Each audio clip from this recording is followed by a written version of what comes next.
बिस्मिल्लाहिर्रहमानिर्रहीम। नाज़रीन, आज की वीडियो उशर के बारे में है कि जब लोग अपनी फसल घर लेके आते हैं, काश्त करके लेके आते हैं, तो उनको उशर के बारे में कहा जाता है। तो आगे से सवाल करते हैं कि उशर होता क्या है, उशर किस चीज़ का नाम है। आज ख़ास तौर पे उन लोगों के लिए ये वीडियो है कि उशर किसे कहते हैं। एक दो सवाल जो मैं आज इस वीडियो में आपको बताऊंगा कि उशर किसे कहते हैं। ज़मीन से नफ़ा हासिल करने की गरज से उगाई जाने वाली शय की पैदावार पर जो ज़कात अदा की जाती है उसे उशर कहा जाता है।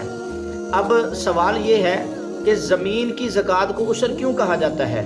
नाज़रीन, ज़मीन की पैदावार का उमूमन 10वां हिस्सा जो है बतौर ज़कात दिया जाता है, इसलिए इसको उशर यानी कि 10वां हिस्सा कहा जाता है।